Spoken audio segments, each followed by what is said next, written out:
এ মুসলমান ইমানদার, এ আমার লনাইয়ের উত্তর পাড়ার বাবারা, আশেপাশে এলাকা থেকে দাড়ি পাকা মুরব্বী বাবারা, একটু অন্তরের কানটা লাগায় বয়ানটা শ্রবণ করার চেষ্টা করেন। এবার লোকটা এলাকার ডাকাতের সর্দারের কাছে যা বলতেছে, এই ডাকাত সর্দার, আমার মনের মধ্যে ইচ্ছা জাগছে তোমার সাথে ডাকাইতি করব, তুমি কি তোমার দলের মধ্যে আমার রাখবানি? এই কথা বললাম, ওই ডাকাত সর্দারের সাথে ডাকাইতি করার জন্য রাস্তায় নাইমা গেছে। এবার ডাকাইতি করার জন্য যখন নামছে, কিন্তু অনেক দিন পর্যন্ত ডাকাইতি করার কোনো জায়গা খুঁজে পায় না। তো আগে আরবের বড় বড় বণিকেরা ব্যবসা বাণিজ্য করার জন্য নদীপথে তাদের জাহাজ দিয়া মাল সামান ক্রয় করে নিয়ে যাইতেন।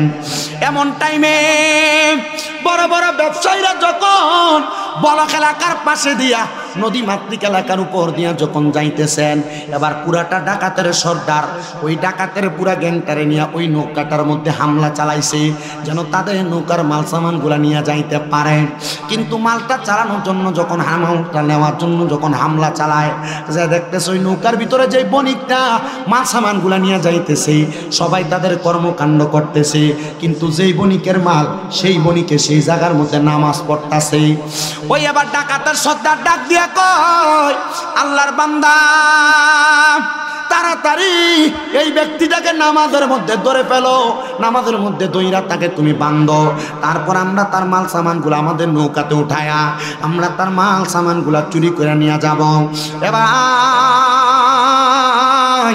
এ মুসলমানের দন, এবার ওই আহমদ খুজাইমার কাছে যাওয়া ব্যক্তিটা বলে, যখন দেখলাম ওই বণিক ব্যক্তিটা নামাজ আদায় করতেছে, আমার বিবেক একটু লাড়া দিছে, আমি কেমনে নামাজি ব্যক্তিটার কাছ থেকে মালগুলা চুরি করে নিয়ে যাইতাম।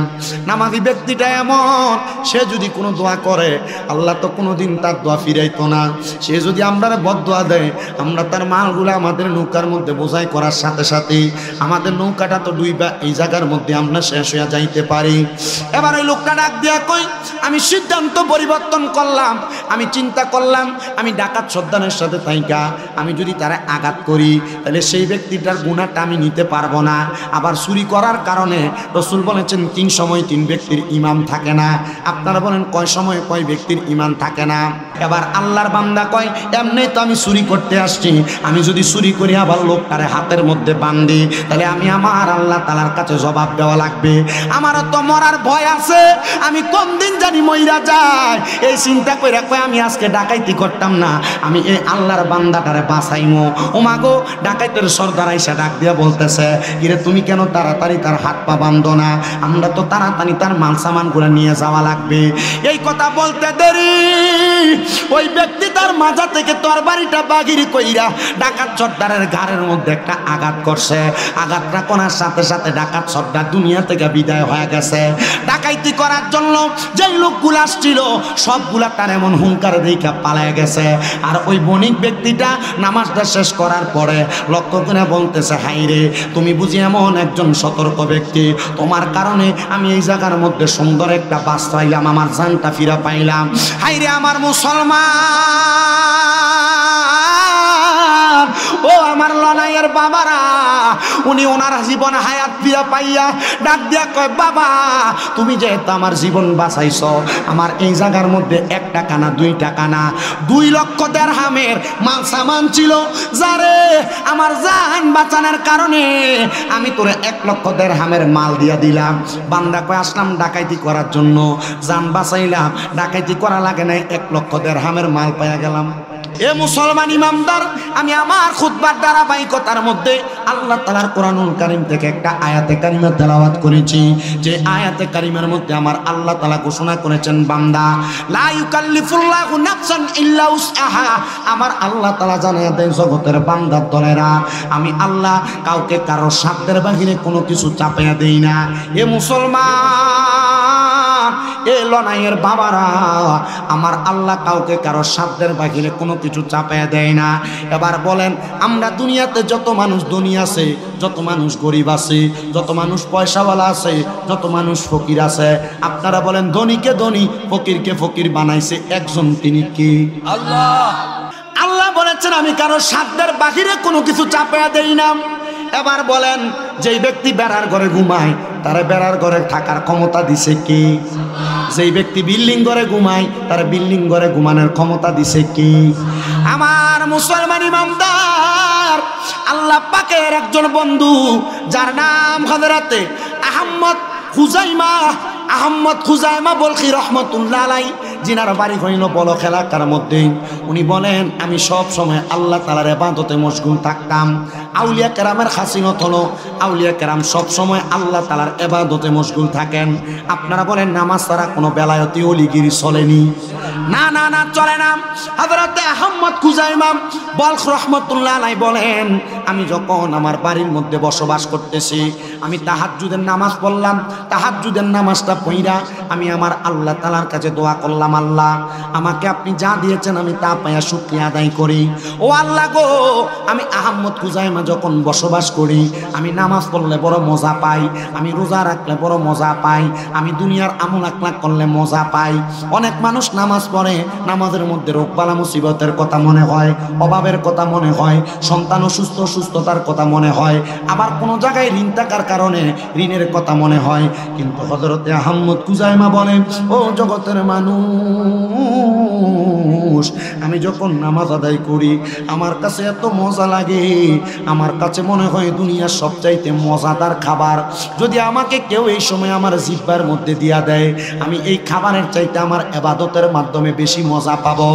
এ আমার লনায়ের বাবা হযরতে আহমদ খুজাইমা ডাক দিয়ে বলতেছি, আমি তাহাজ্জুদ নামাজের পরে আমি ফজরের নামাজের মুসল্লাটা বিছায়া আমি ফজরের নামাজ আদায় করলাম। ফজরের নামাজটা আদায় কইরা আমি ফজর থেকে সূর্য ওঠার আগ পর্যন্ত অপেক্ষা করতেছি, কারণ আমার নবীজির মেশকাতুল মাসাবির বাবু সলাতদের মধ্যে হাদিস শরীফ, আমার নবী বলতেছেন, উম্মত ও উম্মতের দলেরা, আমি নবী ফজরের নামাজ আদায় করি, যতক্ষণ সূর্য না উঠতো আমি নবী নামাজের মুসল্লা ত্যাগ করতাম না। নবী গো কেন? বলে আমি সূর্য ওঠার পর 2 রাকাত নামাজ আদায় করতাম, সেই নামাজটার নাম হলো সলাতুল ইশরাকের নামাজ। এ বাবা, 5 ওয়াক্ত নামাজ শুধু নামাজ না, 5 ওয়াক্ত নামাজ ছাড়া আমার আল্লাহ তাআলা বান্দার জন্য কিছু সহজসাধ্য ইবাদত আল্লাহর বান্দাদেরকে দিবেন। এই নামাজটা যদি কোনো বান্দা আদায় করে, আমার আল্লাহ তাআলা ওই বান্দাটার আমলনামার মধ্যে একটা পরিপূর্ণ উমরা এবং পরিপূর্ণ হজের সওয়াব দান করে। কই, আমরা তো ফজরের নামাজই পড়ি না, আবার আমরা যদিও নামাজ পড়ি মুরগি যেমন ভাবে আদার খায়, আমরা তেমন ভাবে ঠোকর দিয়া নামাজ থেকে মসজিদ থেকে তাড়াহুড়া করে বের হয়ে যায়। মনে রাখবেন রে, না না না, আল্লাহর বান্দা আহমদ খুজাইমা বলেন, আমি আবার ইশরাকের নামাজটা পড়ার জন্য অপেক্ষা করলাম, আমি কিন্তু ইশরাকের নামাজটা আদায় করলাম। ইশরাকের নামাজটা আদায় কইরা আমি মসজিদের বারান্দার সামনে এসে বসলাম। বসার পরে একজন লোক এসে আমার কাছে ফরিয়াদ জানাই, আহমদ তুমি তো বলো এলাকার সবচাইতে বড় আলেম, তুমি দোয়া করলে দোয়া কবুল হয়।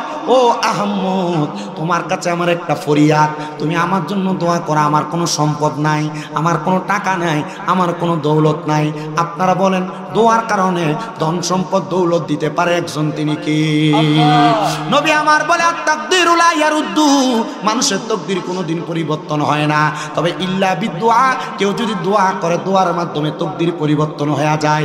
এজন্য ছোট থাকেন, বড় থাকেন, যুবক থাকেন, মুরব্বী থাকেন, আপনারা সব সময় একজন আরেকজনের কাছে দোয়া চাইবেন। যদি আপনার বয়সে কেউ ছোট হয়, তার কাছে দোয়া চাইতে আপনি বিরক্তি বোধ করবেন না। বলে, হুজুর কেন গো? কারণ দোয়ার কারণে আপনার ভাগ্য এবং তাকদীরটা পরিবর্তন হয়ে যাবে। এ আমার মুসলমান ইমানদার, হযরতে আহমদ খুজাইমা ডাক দিয়ে বলতেছে, জগতের মানুষ রে, ও জগতের মানুষ, আমি আহমদ খুজাইমা যখন দুনিয়া জমিনের ভিতরে সেখানে বসলাম, লোকটা এসে আমার একটা, আহমদ খুজাইমা আপনি একটু দোয়া করেন, আমার তো সম্পদ নাই, আমার তো টাকা পয়সা কোনো কিছু নাই, আপনি দোয়া করলে আল্লাহ তাআলা আমার সম্পদ প্রদান করব। আহমদ খুজাইমা কই, তুই যতক্ষণ পর্যন্ত আমার কাছে চাইছো, তুমি যদি ততক্ষণ সময় আমার আল্লাহর কাছে চাইতা, তাহলে আমার আল্লাহ তাআলা হয়তো তোমার তোমার এই সময়টার মাধ্যমে আল্লাহর কাছে চাইলে আল্লাহ তোমারে দিত, আমার কাছে কেন চাইনি রে? তুই তো চাইবি আমার আল্লাহ তাআলার কাছে। আহমদ খুজাইমার কথা শুই না ওই লোকটা তার কথার বেদনা বুঝতে পারে নাই। ডাক দিয়া কই, হুজুর দোয়া করলে করবেন না করলে নাই, উল্টা কথা বলেন কেন? না রে বাবা, ঠিক আছে তুই যে আমারে বলছ, তাহলে তুই বলস না আমি তোরে কোন রকমের পরামর্শ দিতাম? হুজুর কই, তার পরামর্শ আমি তার থেকে নিতেছি। হুজুর বলেন, ঠিক আছে আমি তোমার জন্য দোয়া করব, আল্লাহ যেন তোমারে দুনিয়ার জমিনের সম্পদের মালিক বানাই। হুজুর কয়, তুমি অনেকগুলা কাগজ একসাথে করো, কাগজগুলো একসাথে কইরা একটা পাত্রের মধ্যে কইরা ওই কাগজের মধ্যে তুমি বিভিন্ন পেশার নাম লেখা আনো। এবার আহমদ খুজাইমার সামনে আগন্তুক ব্যক্তিটা একটা কাগজের মধ্যে ব্যবসা লিখলেন, একটা কাগজের মধ্যে মাছ বিক্রেতা লিখলেন, একটা কাগজের মধ্যে অন্য কিছু লিখলেন, এমনভাবে অনেক ব্যবসা বাণিজ্যের কথা লিখলেন। আহমদ খুজাইমা ওই কাগজটারে নিয়ে আইসা হুজুরের সামনে পাত্রটা ধরলেন।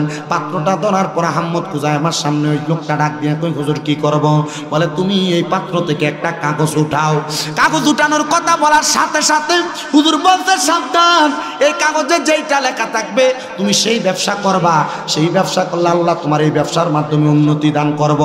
এবার ওই লোকটা আহমদ খুজাইমার কথা মোতাবেক সেখান থেকে একটা কাগজ হাতের মধ্যে নিলেন। কাগজটা উঠে দেখে কাগজের মধ্যে লেখা ডাকাইতি।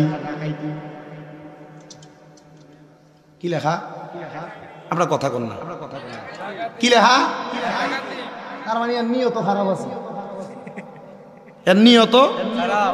যদি এর নিয়ত ভালো থাকতো তাহলে কি এই এতগুলা কাগজের মধ্যে ডাকাইতি লিখতো? সুরো লেখছে। আহমদ খুজাইমা কই, তুমি বলছো যেটা লেখা থাকবে সেই কাজ করবা, যাও আমি তোমার অনুমতি দিলাম, তুমি ডাকাইতি করো। আমি অনুমতি পাইছি আল্লাহর একজন হক্কানি বান্দার কাছে। এবার আপনারা বলেন, হেদায়েত দেওয়ার মালিক একজন, তিনি কি? আল্লাহ। আল্লাহ যদি হেদায়েত দেয়, হেদায়েতকে ধরে রাখতে পারবো?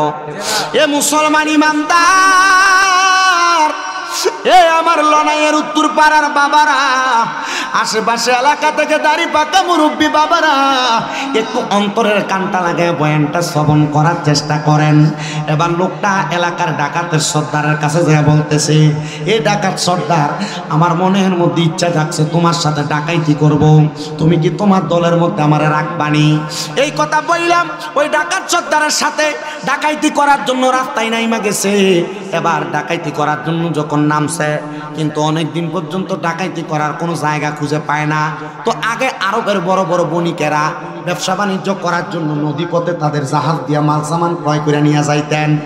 এমন টাইমে বড় বড় ব্যবসায়ীরা যখন বলক এলাকার পাশে দিয়া নদী মাতৃক এলাকার উপর দিয়া যখন যাইতেছেন, এবার পুরাটা ডাকাতের সর্দার ওই ডাকাতের পুরা গ্যাংটারে নিয়ে ওই নৌকাটার মধ্যে হামলা চালাইছে, যেন তাদের নৌকার মাল সামানগুলা নিয়ে যাইতে পারে। কিন্তু মালটা চালানোর জন্য যখন মালটা নেওয়ার জন্য যখন হামলা চালায়, যে দেখতেছে ওই নৌকার ভিতরে যে বণিকটা মাল সামানগুলা নিয়ে যাইতেছে, সবাই তাদের কর্মকাণ্ড করতেছে, কিন্তু যেই বণিকের মাল সেই বণিকে সেই জায়গার মধ্যে নামাজ পড়তেছে। ওই আবার ডাকাতের সর্দার ডাক দিয়া কয়, আল্লাহর বান্দা, তাড়াতাড়ি এই ব্যক্তিটাকে নামাজের মধ্যে ধরে ফেলো, নামাজের মধ্যে দইরা তাকে তুমি বান্ধো, তারপর আমরা তার মাল সামানগুলো আমাদের নৌকাতে উঠায়া আমরা তার মাল সামানগুলা চুরি করে নিয়ে যাব। এবার এ মুসলমানের দন, এবার ওই আহমদ খুজাইমার কাছে যাওয়া ব্যক্তিটা বলে, যখন দেখলাম ওই বণিক ব্যক্তিটা নামাজ আদায় করতেছে, আমার বিবেক একটু লাড়া দিছে, আমি কেমনে নামাজি ব্যক্তিটার কাছ থেকে মালগুলা চুরি করে নিয়ে যাইতাম? নামাজি ব্যক্তিটা এমন, সে যদি কোনো দোয়া করে আল্লাহ তো কোনোদিন তার দোয়া ফিরাইতো না। সে যদি আমরা বদদোয়া দেয়, আমরা তার মালগুলো আমাদের নৌকার মধ্যে বোঝাই করার সাথে সাথে আমাদের নৌকাটা তো ডুইবা এই জায়গার মধ্যে আমরা শেষ হয়ে যাইতে পারি। এবার ওই লোকটা ডাক দিয়া কই, আমি সিদ্ধান্ত পরিবর্তন করলাম, আমি চিন্তা করলাম, আমি ডাকাত সর্দারের সাথে থাইকা আমি যদি তারা আঘাত করি তাহলে সেই ব্যক্তিটার গুনাহটা আমি নিতে পারবো না। আবার চুরি করার কারণে রাসূল বলেছেন 3 সময় 3 ব্যক্তির ইমাম থাকে না। আপনারা বলেন কয় সময় কয় ব্যক্তির ইমাম থাকে না? 3 সময় 3 ব্যক্তির ইমাম থাকে না। 1 নাম্বার, চোর যখন চুরি করে তখন তার ইমান থাকে না। 2 নাম্বার, জিনাখোর যখন জিনা করে তখন তার ইমান থাকে না। 3 নাম্বার, আমার ও দুনিয়ার মুসলমান, নেশাখোর যখন নেশা করে তখন তার ঈমান থাকে না। তিন সময় তিন ব্যক্তির ঈমান থাকে না। তার মানে কোনো মানুষ যদি মনে মনে নিয়ত করে আমি এই রাস্তা দিয়া যাব, ওই ব্যক্তির কাছ থেকে একটা ফল আমি চুরি করে খাবো, মনে রাখবেন যখন সে নিয়ত করলো চুরি করার আগ পর্যন্ত তার ঈমান থাকে না। বলে কারণ কি? কারণ তখন সে কুফরি করে। চুরি করা কুফরি কাজ, কুফরি কাজ। নেশা করা কুফরি কাজ, কুফরি কাজ। আবার জিনা ব্যভিচার করে, এটা কুফরি কাজ, কুফরি কাজ। এই কাজ যখন করে তখন তার ঈমান থাকে না। আর এই অবস্থায় যদি সে মারা যায় তাহলে কাফের হয়ে মারা যায়। কেউ যদি জিনা করে, অবৈধভাবে সম্পর্ক করে, নারীদের সাথে মেলামেশা করে, আবার শুধু নারীদের সাথে মেলামেশা মানে শোয়া মানে সম্পর্ক না। কোনো যুবক যদি কোনো নারীকে দেখার জন্য রাস্তা দিয়ে হাইটে এখান থেকে নবাবপুর বাজার যায়, এই যাওয়ার নিয়তটা যখন করে তখন তার ঈমানটা থাকে না। কারণ চোখ দিয়া নারীর দিকে তাকাইলে এটা চোখের জিনা, কান দিয়া নারীর গলার আওয়াজ শোনা এটাও কিন্তু কানের জিনা, আবার নারীর সাথে মেলামেশা করার জন্য এটা পায়ের জিনা। আপনি মনে করেন না শুধু মেলামেশা করলে জিনা হয়, চোখ দিয়া মহিলার দিকে চাইলেও জিনা হয়, মহিলার গলার আওয়াজ শুনলেও জিনা হয়। আর আমরা বেডারা এমন পাগল পাড়া, কোনো জায়গার মধ্যে মহিলা শিল্পের না গান করে এটা সামনের কাতারে, ঠিক কিনা? আল্লাহ বুঝার তৌফিক দান করুক। আমি দেখছি বাসির ফাকলা শরীফুদ্দিনে ভালো শিল্পী ছিল, এই স্টেজে আল্লাহর ওলির উরুস মুবারকের মাহফিলে এই স্টেজে সিগারেট খাইছে, এই ফাকলা বাধা দিছে। কেন? এই এলাকার ভিতরে সুন্নি ছিল না, জুতা দিয়ে ফিরানোর দরকার ছিল বেয়াদবের বাচ্চারা। এদের কারণে আল্লাহর ওলিদের বদনাম হয়, আর ওয়াহাবিরা মাজার ভাঙার ক্ষমতা হইতেছে এদের কারণে। কথা বল না কেন? আল্লাহ আমরা বোঝার তৌফিক দান করুন। আল্লাহর ওলিরা শিখায় দেয় নাই এমন গান বাজনা করতে। এরা এগুলা কইরা আহলে সুন্নাত ওয়াল জামাতরে মানুষের কাছে কলঙ্কিত করতেছে। আর এদের কারণে সুন্নিরা সুন্নি বলে দাবি করতে পারে না, সুন্নি কইলেই কই ভণ্ড।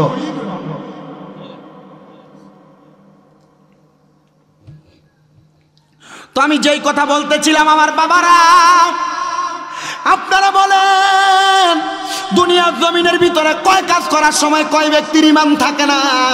তাহলে তিন কাজ করার সময় তিন ব্যক্তির ঈমান থাকে না। মনোযোগ দিয়ে শুনবেন বাবারা, কোনো মানুষ যদি নেশা করে, এ যুবক ভাই, এ মুরব্বী বাবারা, পর্দার অন্তরালের মা বোনেরা গো, মনোযোগ দিয়ে শুনো গো বাবা, তোমরা যারা নেশা করো, মদিয়া বা ফেন্সিডিলের সাথে যুক্ত, গাঞ্জার সাথে যুক্ত, ডাইরেক্ট কথা তোমাদেরকে বলি, এগুলা খাওয়ার সময় তোমার ঈমান থাকে না। খাওয়ার জন্য যদি রওনা করো, দূরে যায় খাইবা, তখন থেকে তোমার ঈমান তোমার সাথে থাকে না। এই অবস্থায় যদি তুমি মারা যাও তাহলে তুমি বেঈমান হয়ে মারা গেলা। আমার মুসলমান ইমানদার ও নবীর উম্মতের দল, আশিক রাসূল ভাই বাবারা, একটু মনোযোগ দিয়ে বয়ানটা শ্রবণ করার চেষ্টা করেন। এবার আল্লাহর বান্দা কয়, এমনি তো আমি চুরি করতে আসছি, আমি যদি চুরি করি আবার লোকটারে হাতের মধ্যে বান্ধি, তাহলে আমি আমার আল্লাহ তাআলার কাছে জবাব দেওয়া লাগবে। আমারও তো মরার ভয় আছে, আমি কোন দিন জানি মইরা যাই, এই চিন্তা কইরা কয় আমি আজকে ডাকাইতি করতাম না, আমি এই আল্লাহর বান্দাটারে বাঁচাইমু। ওমা গো, ডাকাইতের সর্দার আইসা ডাক দিয়া বলতেছে, কিরে তুমি কেন তাড়াতাড়ি তার হাত পা বাঁধো না? আমরা তো তাড়াতাড়ি তার মাল সামান গুলো নিয়ে যাওয়া লাগবে। এই কথা বলতে দেরি, ওই ব্যক্তি তার মাজা থেকে তরবারিটা বাগিরি কইরা ডাকাত সর্দারের ঘাড়ের মধ্যে একটা আঘাত করছে। আঘাতটা করার সাথে সাথে ডাকাত সর্দার দুনিয়া থেকে বিদায় হয়ে গেছে। ডাকাইতি করার জন্য যেই লোকগুলো আসছিল সবগুলা তার এমন হুঙ্কারে দেখা পালায় গেছে। আর ওই বণিক ব্যক্তিটা নামাজটা শেষ করার পরে লক্ষ্য করে বলতেছে, হাই রে, তুমি বুঝি এমন একজন সতর্ক ব্যক্তি, তোমার কারণে আমি এই জায়গার মধ্যে সুন্দর একটা বাস পাইলাম, আমার জানটা ফিরা পাইলাম। হাই রে আমার মুসলমান, ও আমার লনাইয়ের বাবারা, উনি ওনার জীবন হায়াত ফিরা পাইয়া ডাক দিয়া কয়, বাবা তুমি যেহেতু আমার জীবন বাঁচাইছ, আমার এই জায়গার মধ্যে 1 টাকা না 2 টাকা না 2 লক্ষ দিরহামের মাল সামান ছিল, যারে আমার জান বাঁচানোর কারণে আমি তোরে 1 লক্ষ দিরহামের মাল দিয়া দিলাম। বান্দা কয়, আসলাম ডাকাইতি করার জন্য, জান বাঁচাইলাম, ডাকাইতি করা লাগে নাই, 1 লক্ষ দিরহামের মাল পাইয়া গেলাম।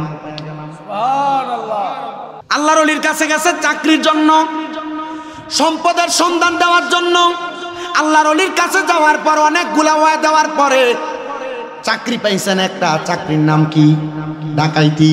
ডাকাতি করতে যাইয়া আমলওয়ালা বণিকরে বাঁচাইছে, নামাজি বণিকরে বাঁচাইছে। নামাজি বণিক বাঁচার কারণে তার অর্ধেক সম্পদ অর্ধেক ব্যবসায়িক মাল দিয়া দিছে। ওই মালগুলা পাইয়া সে বলে আমি আল্লাহ তাআলার কুদরতি কদমের মধ্যে একটা সেজদা দিছি। আমার আল্লাহরে বললাম, আল্লাহ এতদিন পর্যন্ত জানতাম সোহবতে সালে তোরা সালে কোনাত, সোহবতে তালে তোরা তালে কোনাত। ভালো ব্যক্তির সোহবতে থাকলে ভালো হওয়া যায়, খারাপ ব্যক্তির সোহবতে থাকলে খারাপ হওয়া যায়। ও আল্লাহ, আমি এমন একজন ভালো ব্যক্তির সোহবতে আছিলাম গো, উনি আমার পেশা দিছে ডাকাইতে, কিন্তু নামাজি ব্যক্তির দিকে তাকে আমার মনটা নরম হয়ে গেছে। এখন দিয়ে 1 লক্ষ দিরহামের মাল পাইয়া গেলাম। আল্লাহ এই মাল আমি কি করব? এত সম্পদের আশা তো আমি করি নাই। এবার 1 লক্ষ দিরহামের মালগুলা নিয়ে আহমদ কুজাইমার কাছে যা বলতেছে, ও আহমদ কুজাইমা দেখছেন নি কত মাল দেখা যায়? বলে তুমি কি এত বড় ডাকাইতি করছো নাকি? কয় না গো না, আমি ডাকাইতি করি নাই গো। বলে তাইলে এত মাল পাইলা কোথায়? বলে এই মালগুলা আমারে ডাকাইতি করতে যাওয়ার পর আমার সর্দার যখন ডাকাইতি করব, যে ব্যক্তির ডাকাইতি করব সে নামাজি হওয়ার কারণে আমি তার উদ্ধার করার কারণে, ডাকাইত থেকে বাঁচানোর কারণে সে তার অর্ধেক মাল আমারে দিয়া দিছে। কয় আল্লাহর শুকরিয়া আদায় করো, আল্লাহ তাআলার কাছে সেজদায় অবনত হও। কয় হুজুর আমার কোনো মাল সামানের দরকার নাই, এখন থেকে ওয়াদা করলাম আর আমি কোনোদিন কোনো মাল সামানের লোভ করব না। আমি যদি আমার আল্লাহ তাআলার পথে মতে থাকার জন্য কোনো আউলিয়া কারামের সোহবতে থাকি, তাহলে আমার আল্লাহ তাআলা আমার ধন সম্পদ দিয়ে এমনি ভরপুর করে দিব। আমার ধন সম্পদ বেশিও লাগে না, অনেক কম ধন সম্পদ পাইলে এটা দ্বারা উপকৃত হওয়া যায়। এবার আপনারা বলেন বাবারা, মরার আগ পর্যন্ত আল্লাহর ওলিদের পথ মতে তাইকা আউলিয়া কেরামের অনুসরণ কইরা আমরা আল্লাহ পর্যন্ত পৌঁছাইতে চাই কি চাই না? ও বাবারে, যদি পৌঁছাইতে পারো তাইলে মরার পরে তুমি একটা শান্তির জায়গা পাইবা জান্নাত। কিন্তু যদি পৌঁছাইতে না পারো গো, তাহলে শান্তির জায়গা তুমি কখনো পাইবা না। এই জন্য মরার কথা দৈনিক বারবার স্মরণ করবা আর ঈমান এবং আমলের সাথে জীবন কাটাইবা, যেন তুমি মরার পরে সুন্দর একটা জায়গা পাও জান্নাত। এবার আপনারা বলেন মরার পরে জান্নাত আমরা পাইতে চাই কি চাই না? আমার মরণের কতদিন বাকি আমি জানিলাম না গো আল্লাহ, মরণের কতদিন বাকি, আমার মরণের কতদিন বাকি আমি জানিলাম না গো আল্লাহ, মরণের কত বাকি, আমার মরণের কতদিন বাকি আমি জানিলাম না গো আল্লাহ, মরণের কতদিন বাকি। হঠাৎ আজরাইল আসিয়া যখন হস্তে দিবা ধরে, তখন আমার মনা বাঙাই করবে লোকা চুরি আমি বুঝিলাম না গো আল্লাহ, মরণের কতদিন বাকি, আমার মরণের কতদিন বাকি আমি জানিলাম না গো আল্লাহ, মরণের কতদিন বাকি।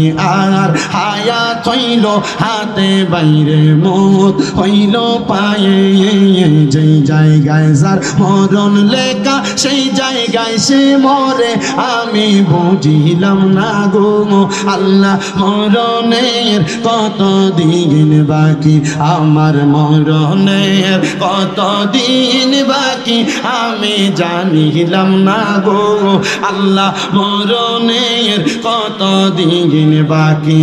আর জমদূতে আসিয়া যখন হস্তে দিবা ধরিয়ে, লইয়া যাইব হাতে পায়ে চোখে দিয়া আন্দি আমি বুঝিলাম না গো আল্লাহ, মরণের কতদিন বাকি, মরণের কতদিন বাকি আমি জানিলাম না গো আল্লাহ, মরণের কতদিন বাকি। হাইরে 40 দিনের আগে বাইরে মতের নিশানি, 40 দিনের আগে বাইরে মতের নিশানি, কোন জায়গায় যার মরণ লেখা সেই জায়গায় মরবে সে জানি আমি বুঝিলাম না গো আল্লাহ মরণের কত দিন বাকি।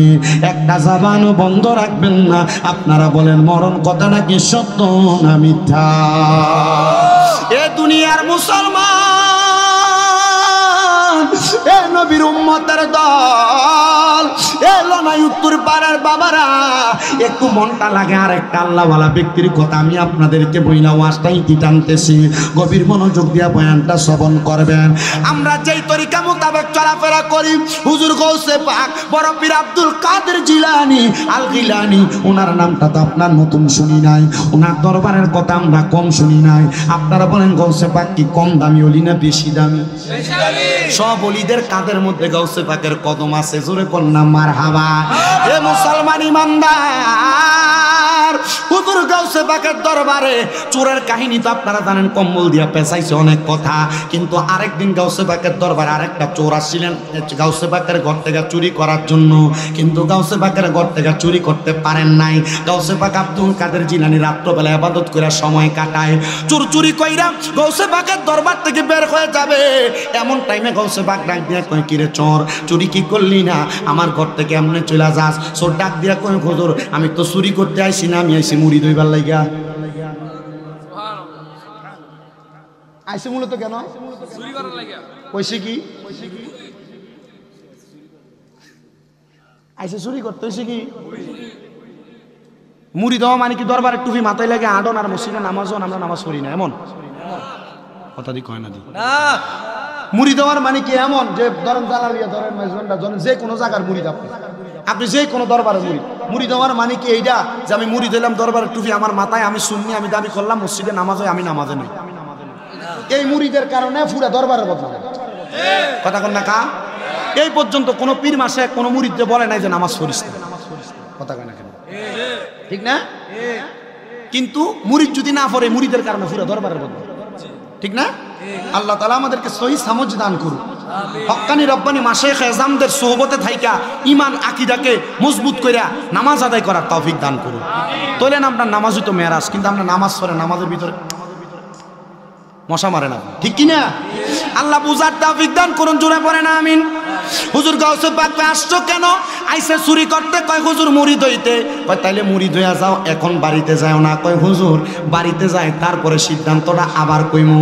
কয় না রে বাবা, এখান থেকে বাড়িতে যে যাইবা তুমি তো তোমার হায়াতের গ্যারান্টি দিতে পারো না, মুড়িদরা হইয়া যা, এরপরে আমার কাছ থেকে যাইবা। এই কথা শোনার সাথে সাথে হুজুর কয় হাতটা দে। হাতটা দেওয়ার পর হুজুর তার হাতে হাতটা রাখছে। কয় মুড়িদ যেহেতু হইবি সত্য দুইটা। কয়টা? কয় না কয়টা? এক নাম্বার সত্য নামাজ ছাড়তে পারবি না, দুই নাম্বার সত্য মিশা কথা কইতে পারবি না। এই দুই সত্য দিয়া তারে মুরিদ করাইছে। সত্য কয়টা? এই দুইটা জিনিস দেখেন আপনার ইবাদতের মূল জিনিস নষ্ট করে দিবে। যদি আপনি নামাজ না পড়েন, দুই নাম্বার আপনি যদি মিশা কথা কন, এই মিথ্যা সব পাপের মূল, ঠিক কিনা? মিথ্যা সব পাপের মূল। এই মিশা মিশা মিশা এই মিশার মাধ্যমে আপনার অনেকগুলা মিথ্যা জন্ম নিবে, তখন আপনি অন্য কোনো ইবাদত করলে ইবাদত কবুল হবে না। কথা কি ঠিক আছে? হুজুর মুরিদ করাইছে, মুরিদ মানে কি? বায়াত গ্রহণ করানো মানে কি? ওয়াদাবদ্ধ হওয়া। হুজুর মুরিদ করাইছেন, আমার হাতে হাত রেখা ক কোনোদিন নামাজ ছাড়বি না আর কোনোদিন মিশা কথা কইবি না। কথা মোতাবেক ওয়াদা করছে, হুজুর নামাজ ছাড়তাম না, মিশা কথা কইতাম না। হুজুর এই কথা বইলা তার কাছে ওয়াদা নিয়া তার হুজুরের গায়ের একটা পাঞ্জাবি পরাইয়া দিছে, সুন্দর একটা পাগড়ি লাগিয়ে দিছে। পাগড়িটা লাগাইয়া ঘর থেকে বের হইয়া যায় আর মনে মনে কাজকের মতো পাচ্ছি, আর কোনোদিন আমি এই ঘরে চুরি করতে আইতাম না, কারণ এই ঘরের মানুষ রাত্রে ঘুমায় না, এই ঘরের মানুষ আল্লাহ তাআলার ইবাদত তাহাজ্জুদ পড়ে। নবীজির প্রখ্যাত হযরতে সাহাবী হযরতে রবিয়া বলেন, আমি একদিন আমার নবীরে ওযুর পানি আগায়া দিছি। ওই ওযুর পানিটা হলো তাহাজ্জুদের ওযুর পানি। আমার নবী কয়, রবিয়া তুমি যে আমারে তাহাজ্জুদের পানিটা আগায়া দাও, ওযুর পানিটা আগায়া দাও, তোমার ওযুর পানিটা পাই আমার কাছে বড় ভালো লাগে। রবিয়া বলো না তুমি আমার কাছে কি চাও? রবিয়া ডাক দিয়া কয়, নবী গো আমি আপনার কাছে অন্য কোনো কিছু চাই না, আমি চাই আপনি যখন জান্নাতে যাবেন আপনার লগে আমার আপনি জান্নাতে রাখেন। আগে দিছে কি এর পানি? আপনারা আসতে কইতেছেন কিসের পানি? ওযুর পানি। নবীজি জিজ্ঞাসা, তুমি যে আমার ওযুর পানি তাহাজ্জুদের সময় আগায় দাও, আমার কাছে খুব ভালো লাগে, কি চাও বলো তো?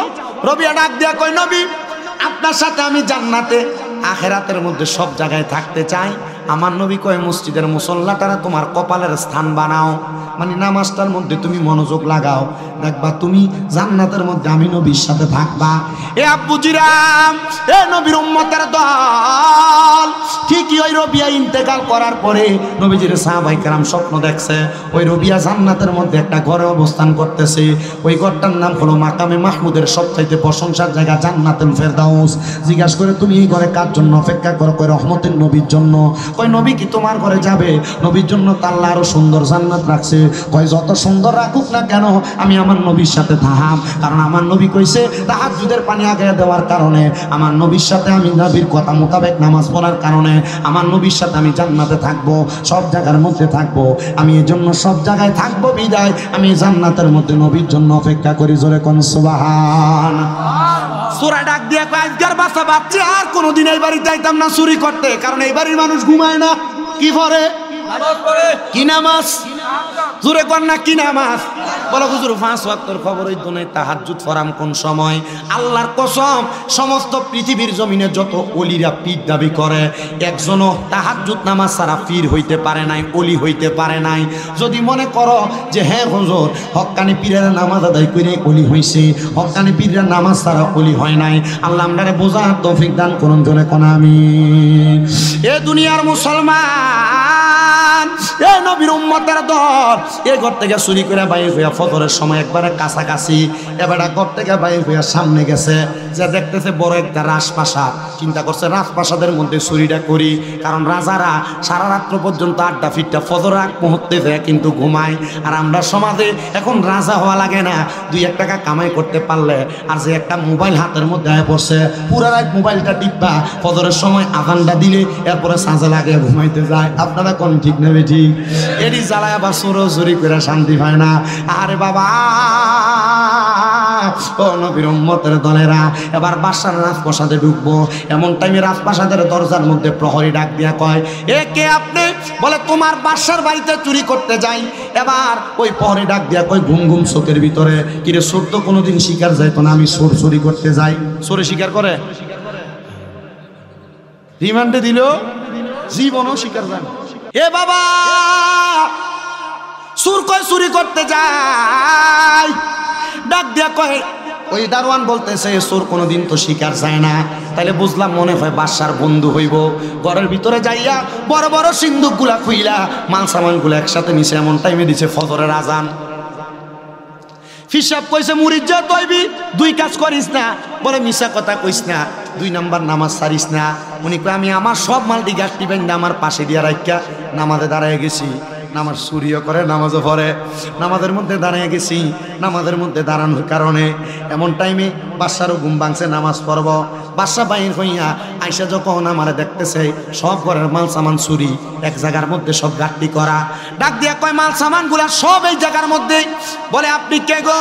বলে আমি তোমার বাড়ির চোর। বলে এত সুন্দর পাঞ্জাবি পরা, মাথার মধ্যে ফাগড়ি লাগানো, আপনি নিজেরা চোর বলতেছেন? বলে আমার মাল সামান দিয়ে আপনার কাছে, চোর যদি হইতেন মাল সামান নিয়ে বাগ দেন। আপনি কত বড় আল্লাহর ওলি, একটা চোরের বাঁচাইবার লাগে চোরের দায়টা আপনি আপনার মাথায় নিছেন।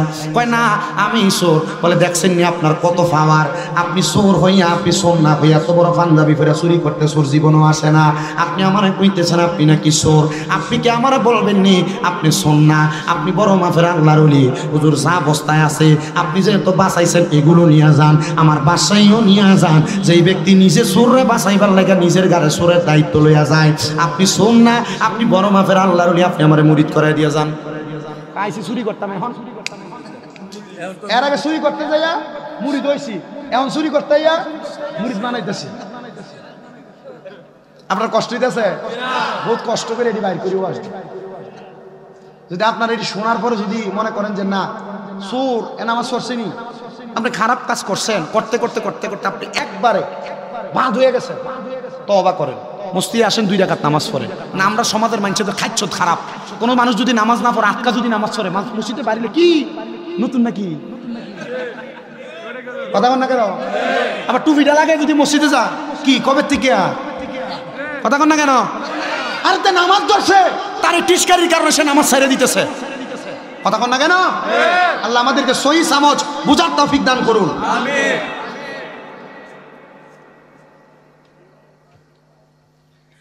আমার মুসলমান ইমানদারেরা কয় মুরিদ করান সিস্টেম তো জানে। গাউসে পাক কইছিল হাত দেন, হাত দিলে দুই কথা কইব। মুরিদ যেহেতু হইবা নামাজ ছাড়তে পারবা না, মিশা কথা কইতে পারবা না, বলে হুজুর মানলাম। এবার মুরিদ হওয়ার পর কয় হুজুর আমার বাদশাহী সব আপনারে দিয়া দিলাম। কয় বাদশাহী লাগতো না, যে মাল দিলছি এই মাল দিয়ে আমার দিয়া দাও। এ সবগুলা মাল নিয়ে চলে গেছে, হাঁটতে হাঁটতে আর খবর নাই। কারণ কি ঘটনা ঘটতে গেল, দুই জায়গায় ধরা খেয়ে বাচ্চা গেছে গাম। কি ঘটনা ঘটলো, সেখান থেকে দৌড়াইয়া গাউসে পাকের দরবারে গেছে। কয় কেমনে আমি গাউসে পাকের দরবারে গেছি, আমি এটা টের পাইছি না। গাউসে পাক জিগায়, কিরে বাবা কই থেকে আসছো, মুরিদ হয়ে গেছো, এখন দিয়ে সামান নিয়ে আসছো, এত হাদিয়া তো আমার দরকার নাই। কয় হুজুর সব রাইখা দেন, কোনো কিছুর আমার দরকার নাই। আজকে যে বাসা বাচ্চি হুজুর প্রথম আইসে চুরি করতে আপনার কাছে। বলে গাউসে পাক কয় আমি তোর চুরির খবর জানি। কয় হুজুর চুরি করতে আপনার কাছে মুরিদ হয়ে গেছি। কয় বাসার বাড়িতে গেছো চুরি করবার লাগিয়া, এখন আর চুরি কইরা চুরি করতে যে ধরা খাইছস না, আবার তারে মুরিদ বানাই দিয়ে আমার কাছে আইস। কয় হ হুজুর। কয় চুরি করার ধরা খাওয়ানোর আগে কি করছ? কয় হুজুর 2 রাকাত নামাজ পড়ছি। কয় আমার আল্লাহ তাআলা তো 2 রাকাত নামাজটা কবুল করছে। আমার লনাইয়ের বাবা, আপনার কোন ইবাদত আল্লাহর কাছে কবুল হইবে এটার গ্যারান্টি তো আপনি দিতে পারেন না। আমি শুধু আজকের মাহফিলে 2টা মানুষ চাই মুরে। একটা মানুষ হাতরা তুলে কবেন হুজুর মসজিদ এমনি কইরা রইছে, আমি এই মসজিদের জন্য 20,000 টাকা আমার মা বাপরে মোহাব্বত কইরা দুনিয়ার সব আমল কবুল হোক আর না হোক, এই আমলটা যেন কবুল হয়। আমি